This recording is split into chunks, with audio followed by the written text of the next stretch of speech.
लिंबायत विस्ताરમાં 40 જેટલા વિવિધ સામાજિક સંસ્થાઓ દ્વારા નવયુવાઓ અને શહેરને નશામુક્ત કરવા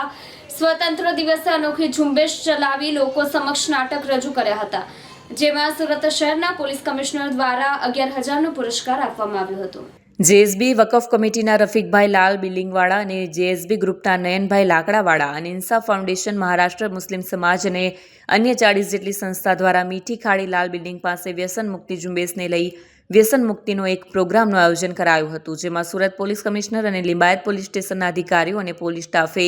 પોલીસ કમિશનર સાહેબે ડ્રગ્સના દુરુપયોગ વિશે વાત કરી ડ્રગ્સ વેચનારાઓ સામે કાર્યવાહી કરવાની ખાતરી પણ આપી। આ પ્રોગ્રામમાં નશાને લઈ એક નાટકનું આયોજન કરવામાં આવ્યું, જેમાં સુરત શહેરના પોલીસ કમિશનર દ્વારા 11,000નો પુરસ્કાર આપવામાં આવ્યો। આ પ્રોગ્રામમાં મીઠી ખાડી વિસ્તારના લોકોએ મોટી સંખ્યામાં ભાગ લીધો। આ પ્રોગ્રામમાં ભાગ લેનાર 40 જેટલી સંસ્થાઓના આગેવાનોનું સન્માન કરવામાં આવ્યું। કેમેરામેન હકીમ શેખ સાથે વસીમ હાસમીનો રિપોર્ટ, આઝાદ ન્યૂઝ, સુરત। જે લિંબાયત વિસ્તારમાં સ્વતંત્રતા દિવસ કે શુભ पर्व पे एक આ વિસ્તારના લોકો દ્વારા કુલ 40 જેટલા ટ્રસ્ટ जो काम करे છે जो પ્રજાહિતો માટે એના નેજા હેઠળ એક નશા મુક્ત जो है अपना सूरतना एक अभियान तहत जो एक અહીંયા સરસ जो है एक नाट्य रूपांतरण કરવામાં આવે, जो અમારા નાના દીકરા દીકરીઓના માધ્યમથી કે નશાના દૂષણ અને એના કેવી રીતે દૂર એનાથી થઈએ જોઈએ એના માટે જો એક મંચન પણ કરવામાં આવ્યા। અને સાથોસાથ જો અમે લોકો અહીંયા જ્યારે સુરત પોલીસ અમારા જો એરિયાના જો પીઆઈ ડીસીપી બધા લોકો હાજર રહીને લોકોને સમજ પાડી કે આ જો દૂષણ છે નશાના એનાથી કેટલા નુકસાનો છે, કેવી રીતે દૂર રહેવા જોઈએ। અને સુરત શહેર પોલીસ નો ડ્રગ્સ ઇન સુરત સિટી જો અમારા ગૃહ વિભાગનો એક આદેશ છે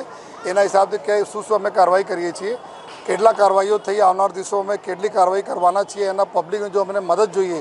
એના માટે જો અમે લોકો અત્યારે ઘણી બધી જો અમે ચર્ચાઓ થઈ જોઈએ। અને સાથોસાથ જો બધાને ખાતરી આપું છું કે કોઈ પણ વ્યક્તિ જો આ નશાકારક કોઈ પણ વસ્તુને વેચાણ કરશે તો એના ઉપર ભલે 99 વખત બચી જાય, લેકિન એક વખત આ પકડવાના છે, કારણ કે પોલીસ સતત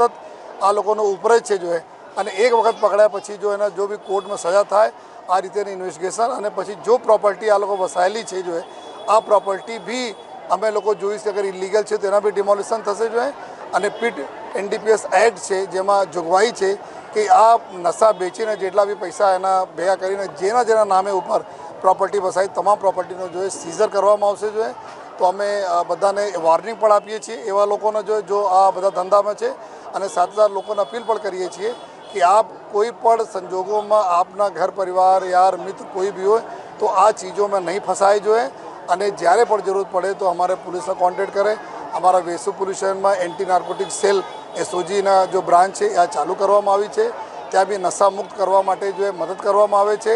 અમારા 80 જેટલા ડૉક્ટરોના ટીમ છે પૂરા સુરત શહેરમાં જો આપણે મદદ કરે છે। આ બધા આ અમારે તમારે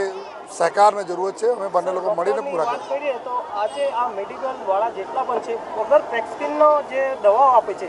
એના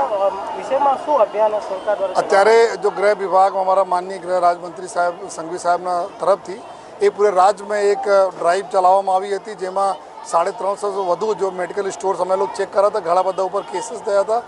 અને આ લોકોને અમે વોર્નિંગ પણ આપીએ છીએ। અને સાથે સાથે અમારી કાર્યવાહી બી ચાલુ છે કે એક પણ મેડિકલ પ્રિસ્ક્રિપ્શન વગર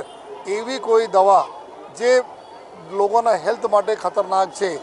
એના આપશે તો એના ઉપર બી એનડીપીએસના ગુના અમે દાખલ કરીશ, એના પૂરા સીલ કરવામાં આવશે અને એના સજા બી થાય। આ પ્રકાર અમે કાર્યવાહી કરી જેથી એના બી ચેતવણી છે કે આપ કોઈને હેલ્થ સાથે ખેલવાડ ન કરે।